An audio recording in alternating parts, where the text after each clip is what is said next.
Every good person has a moment where they know, not a suspicion, not a feeling they can talk themselves out of over a weekend. A moment of total, undeniable clarity where the situation they are in becomes completely visible. The relationship, the job, the person they keep showing back up for. They see it for exactly what it is. They see what it costs, they see where it ends, and then they stay anyway. That isn't weakness. It barely has a name. What it actually is, underneath all the loyalty and the patience and the reasons they tell themselves, is the specific arithmetic of someone who has already paid in so much that walking away now would mean reclassifying everything they already gave. Not investment, mistake, and for a lot of people that reclassification is more unbearable than whatever the situation itself is doing to them. So they stay. The cost grows, leaving gets harder, and this is how good people end up somewhere that is slowly killing them, still looking for a reason to go. This is Jesse Pinkman's story.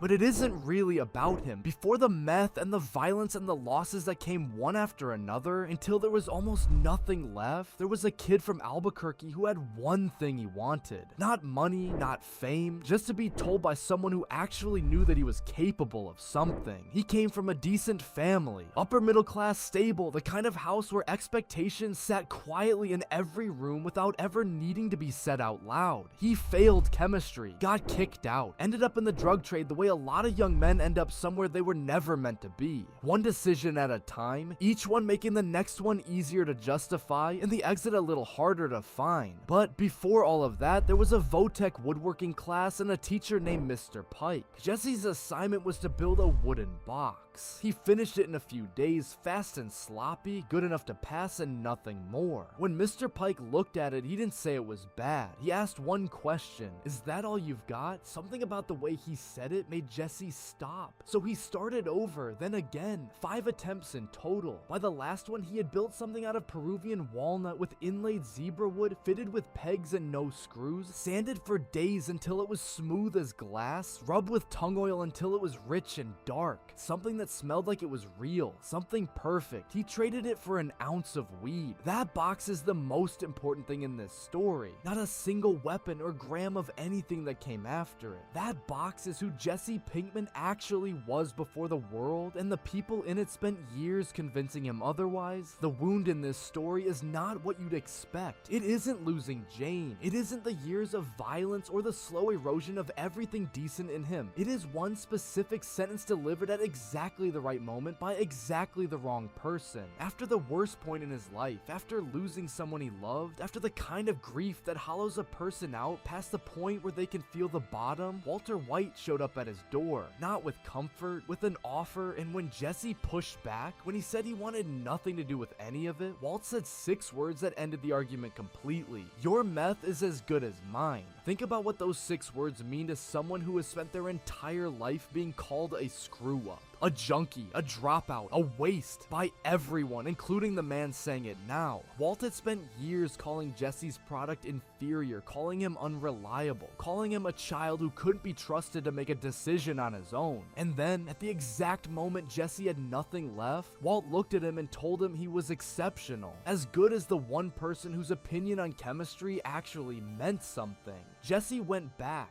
Not for the money, for the only thing he had ever actually wanted since the day he traded that box away in high school. To be told by someone who knew that what he made with his own hands was worth something. That is the trap that closes on good people. The person holding them in something destructive is often the same person supplying the only feeling that makes staying feel survivable. You cannot leave the source of the wound when the source is also the only thing that treats it. Walt knew exactly which door to knock on. He knocked on it every single time Jesse tried to leave, and every single time it worked. You know the version of this without a meth lab. The job you're still at 2 years after the moment you knew it was wrong for you. The one where you've told yourself you'll leave after the next project, the next cycle, the next thing that never quite arrives. The friendship that's been one-sided for so long, you can barely remember the last time they asked how you were doing without needing something in return. The relationship where your closest friends have quietly stopped bringing it up because they already know the answer you're gonna give, and they're tired of watching you give it. It runs on the same architecture every time. You give something. nothing, then more. The investment becomes large enough that walking away means writing it off. Writing it off means admitting it was a mistake. Admitting it was a mistake means sitting with the fact that you chose it again and again with full knowledge for years. Most people would rather keep paying a debt that was never theirs to owe than face that number, honestly. You can see it at every scale. The adult who grew up with a parent who made them feel like a burden and spent the next 20 years quietly contorting themselves trying to earn an approval that was never coming. The person in the friend group who does all the organizing, all the showing up, all the checking in, who keeps coming back because walking away means no group at all. The employee who built half the thing, who watched someone else get credited for building it, who stays because leaving feels like losing a fight they've already been losing quietly for years. None of these people look like they're suffering. They look like they're patient. They look like they're handling it. That is the most dangerous disguise in the world because it fools everyone, including the person wearing it. I know this one personally. There was something I stayed in long past the point where I knew it was finished. Not a relationship, but something that cost me in the same way relationships cost people. Every month I stayed, I'd added to what I'd given. Every month the investment grew. Leaving felt more like losing. I told myself I was being patient, seeing it through, but underneath the story that sounded reasonable out loud, there was something I didn't want to look at directly. I wasn't staying because I believed in it. I was staying because I'd been there long enough that leaving meant reclassifying years of my own life as a mistake I had made on purpose. Not loyal, sunk. He said it out loud, eventually. In a hospital room at the end of a spiral that had taken everything from him, he looked at Walt and said the most honest thing he had said in years.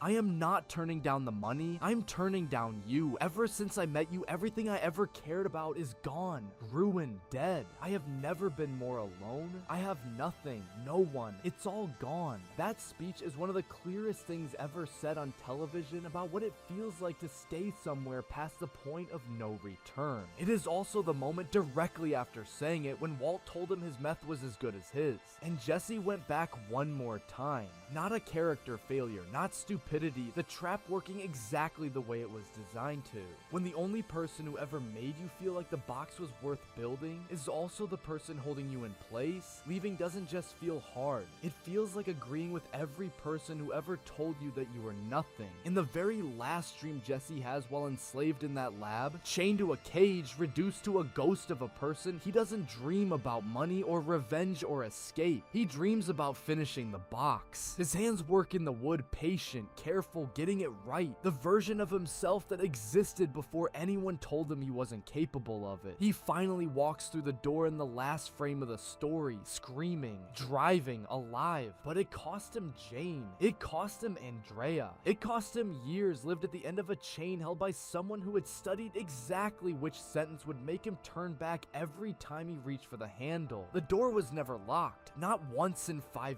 years. That is the cruelest detail in the whole story. He could have walked through at any point and it still would have been the right decision. The thing you're staying in right now has an unlocked door too. It has always had one. The years you've given it didn't lock it. The investment didn't lock it. The fact that leaving now would mean admitting something painful doesn't lock it. The only question left is what it's gonna cost you before you open it.